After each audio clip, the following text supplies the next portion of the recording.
Our speaker today is Scott Waddle. And Scott graduated from the United States Naval Academy in 1981 and then embarked on a very successful naval career with the submarine force. However, his life changed significantly on February 9, 2001.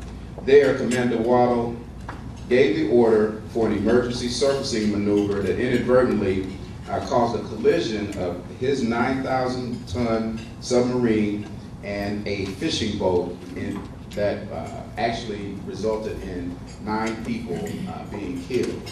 And so really what has happened since that has been significant in Scott Waddle's life and is really a good example of some things for us on courageous leadership. So without further ado, I'd like to ask Scott Waddle to please come up.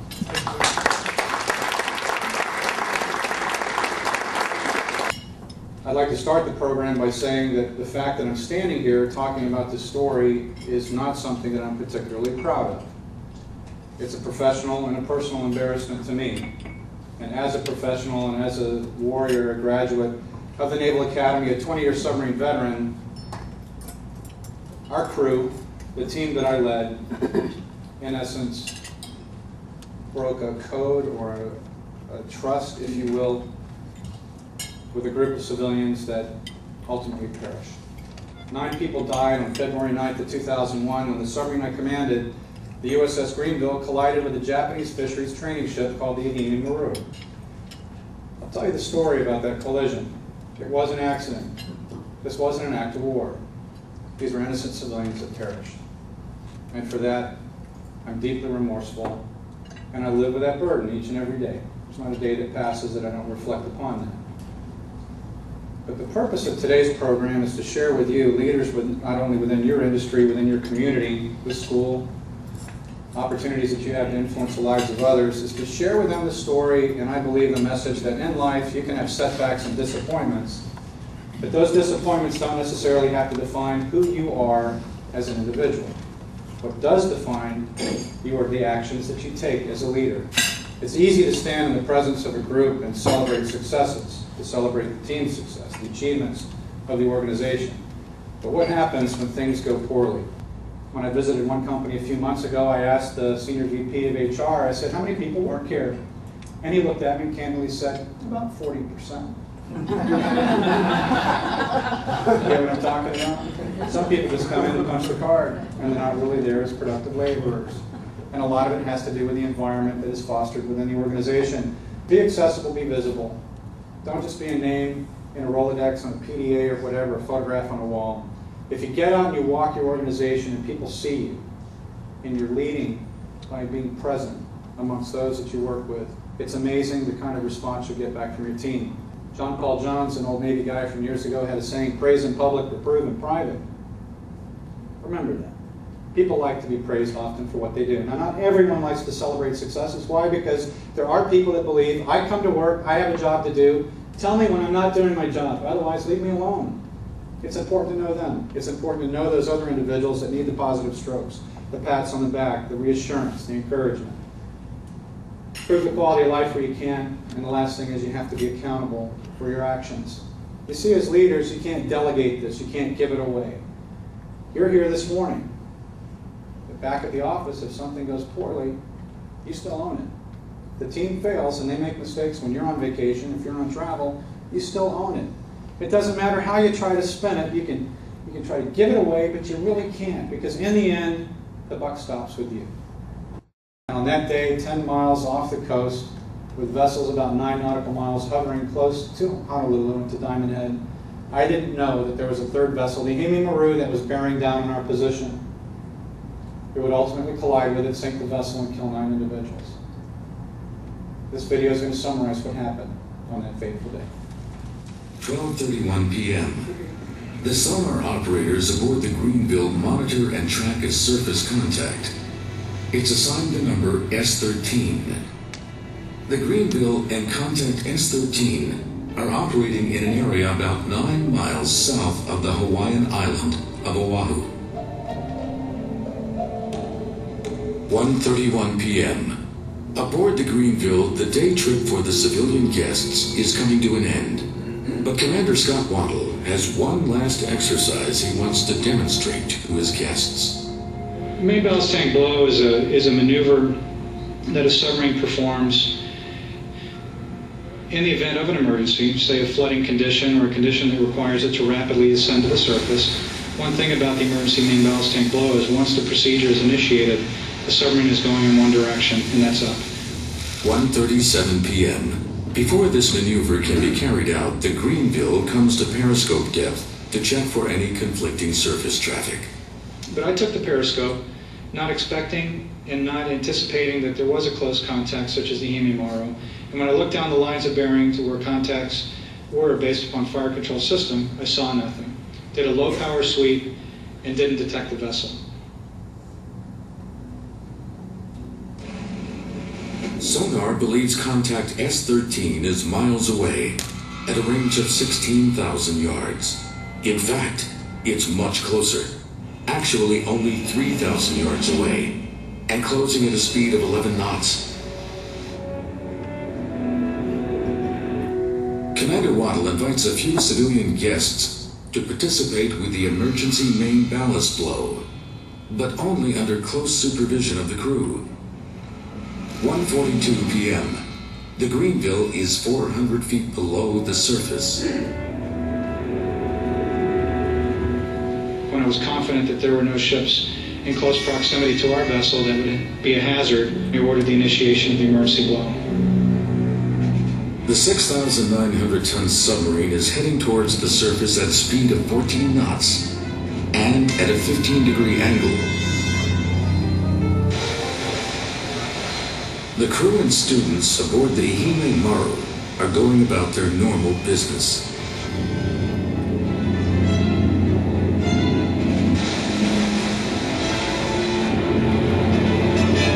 It was at 100 feet when the first bang, the first sensation of impact took place.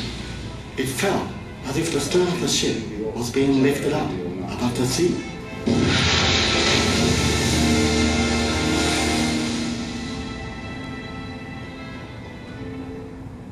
As I was watching the captain, his face turned white. And he said, "Jesus, what the hell was that?" A deckman then informed me that a submarine was rising from the rear port side. And then as I increased the magnification on the periscope, I could see high school. Those were the first words that I could plainly read, and then I read Iwo Jima. And I thought to myself, oh my God, you know, this is a school boat. We've hit a vessel with kids. I looked immediately outside and saw something like a submarine right next to our boat. And our ship was already starting to go down. The Greenville puts out an emergency call to Navy headquarters, who in turn radio the Coast Guard.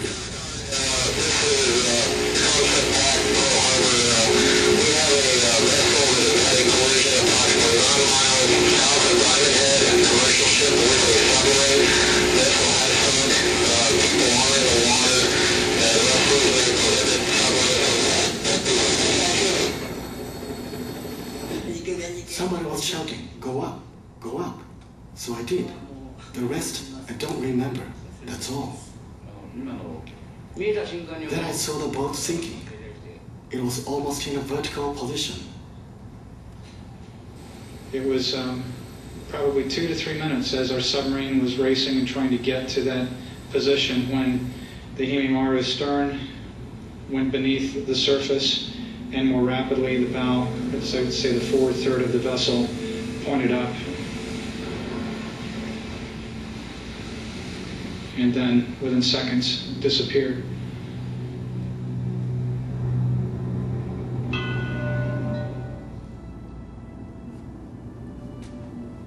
Watching the Himimaru disappear from view was clearly the darkest moment in my life. Recognizing a collision had taken place, the periscope was trained astern as we're heading towards Oahu, away from the point of impact, now 3/4 of a mile away from our position. I'm taking all this in. I see the vessel floundering, listing astern to starboard. I cry out in the control room, "We've had a collision, sound the collision alarm." Bring ship for general emergency. Make damage control reports to control. This is the captain. I have the con. Helm all hit full. Left full rudder. That was to get speed onto the vessel, to get the submarine turning away from land, back to the south, to the point of impact where this vessel in distress was soon to sink and disappear from view. I cry out in the control room, we've had a collision, sound the collision alarm. Bring ship for general emergency. Make damage control reports to control. This is the captain, I have the con. Helm all hit full, left full rudder. When the on-scene commander arrived an hour later and he said we've got them all, the life rafts were slashed in the sun. I said a prayer from the bridge. I said, thank you, God. Thank you, Jesus. I could live with the fact the vessel was sunk. I couldn't live knowing that individuals perished in this incident. 45 minutes later, when they pulled into Honolulu town, into that little harbor area, they announced on Channel 16 that 10 were unaccounted for. It was as if somebody had taken their fist, jammed it into my chest, and ripped out my heart. I wanted to scream, God, no! Anything but this, God, please, no, God! 9 people had actually perished. The very next morning when we returned to port at 10 a.m., when we rounded the bend of Hospital Point, in my front yard were 300 media personnel with their cameras all pointing out into the channel. Helicopters hovering 3 overhead. I knew the graveness of the situation. It was unfolding before me, but I had no idea the enormity of the challenge that lay ahead. Fired from my job at 1 p.m., I cleared out my personal effects that afternoon on the boat in less than 5 minutes, and I went home. Not before I told my crew, though, how embarrassed I was and sorry for the pain that this had caused 9 families. But I asked them to remember what they saw and not to embellish their story, and in the days where a court of inquiry or an investigation was held, to tell the truth, to say what they saw, and if they didn't have an answer to a question, to say that you don't know. We all made mistakes that day, but I'm the one that's responsible. I pushed the crew. I abbreviated process. I cut corners that day because I thought it was safe and prudent to do so, and I was wrong. I would take the stand, I would testify without immunity, and I would engage the admirals for 8 grueling hours that last day at the end of the second week. Shocked at the idea that this captain is taking the stand without any kind of protection almost seemed to be unprecedented, and I couldn't figure out why. And I told Charlie, I'm taking the stand. He said, Scott, you don't have immunity. Whatever you say can be used against you in a court-martial. I said, Charlie, the families want to hear from me. They need to understand the choices and the decisions I made. In the late afternoon hours that Friday, the admirals quit calling me commander, my rank, and addressed me as captain, my formal title as a sign of respect for what I had done. Not every officer, whether you're a corporate leader or a military man or woman, will do what's right in a time of tragedy or crisis. The bottom line is this. In life, when you have a setback and a disappointment, don't let that incident or event define who you are. Keep your integrity and your character intact as a leader, because in the end, accountability is what it's all about.